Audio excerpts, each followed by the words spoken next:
안녕하세요, 여러분. 오늘 저희가 좀 깊이 파고들 자료는요. 2025년 5월 15일자 블룸버그 기사인데요. 인도랑 파키스탄 총격전은 멈췄는데 이제는 양국 정상들이 말로 그야말로 전쟁을 벌이고 있습니다. 그렇습니다. 군사적인 긴장은 조금 가라앉은 것처럼 보이는데 오히려 주고받는 말의 수위는 훨씬 높아졌어요. 이 기사를 보면서 이게 단순한 말싸움인지 아니면 그 이상의 의미가 있는지 좀 파악해 봐야 할 것 같습니다. 네, 흥미로운 지점인데요. 그럼 바로 한번 보죠. 특히 파키스탄의 쉐바주 샤리프 총리가 인도 나렌드라 모디 총리한테 보낸 메시지. 이게 아주 강력하다고요? 네, 맞습니다.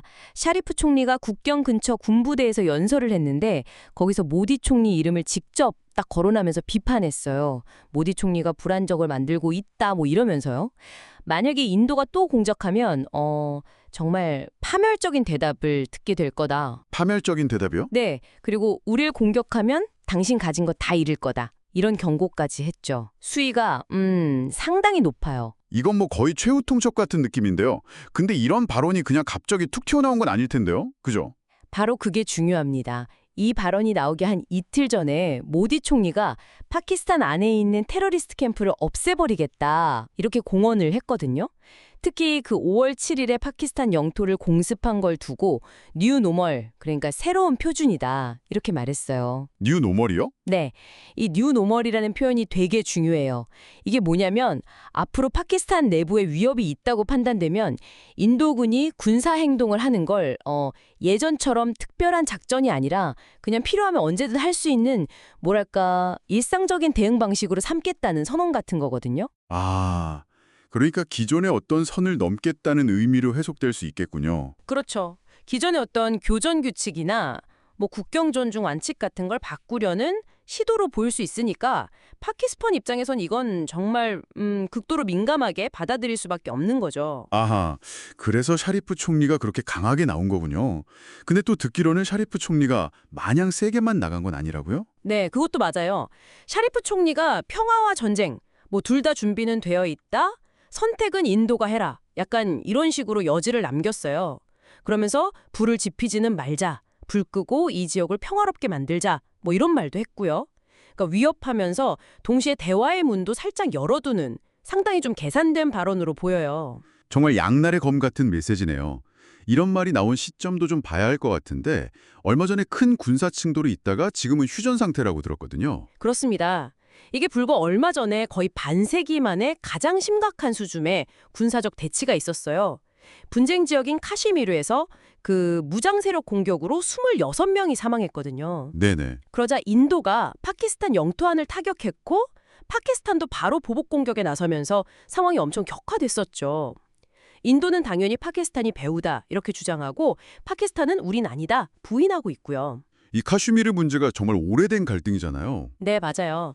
사실 이 잠무 카시미르 문제는 1947년에 양국이 분리 독립할 때부터 계속된 영토 분쟁의 핵심이에요.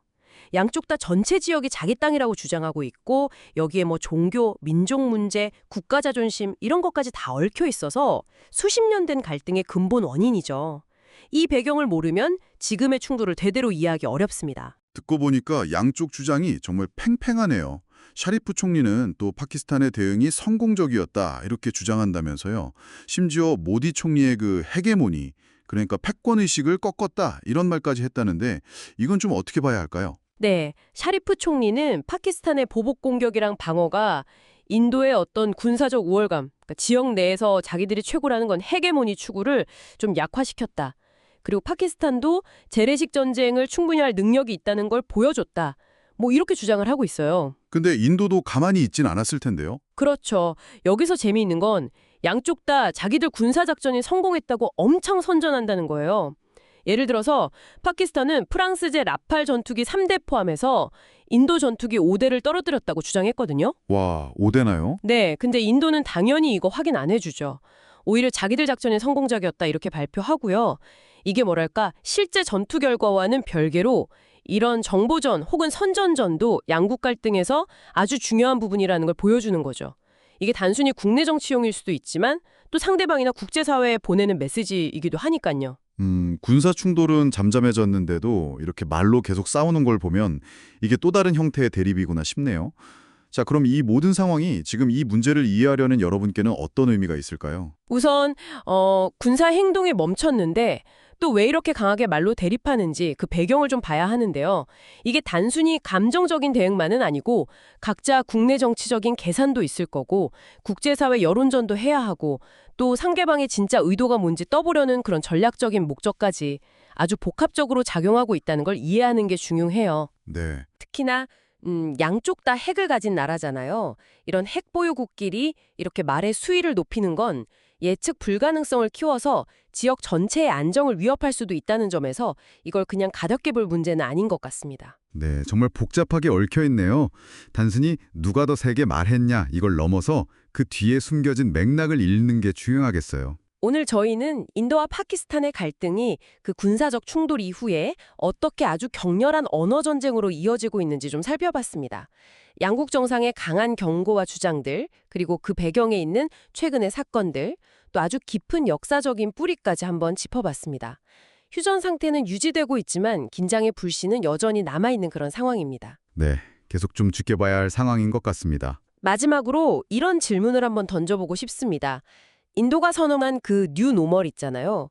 그리고 거기에 대해서 파키스탄이 파멸적인 대응을 하겠다고 경고했고요. 이 두 입장이 앞으로 어떤 식으로 부딪히거나 혹은 조정될 수 있을까요? 전면전까지는 아니더라도 이런 날선 말들이 실제 국경에서의 작은 충돌이나 아니면 외교 관계에 어떤 영향을 미칠지 이건 앞으로 계속 좀 고민해 볼 필요가 있겠습니다.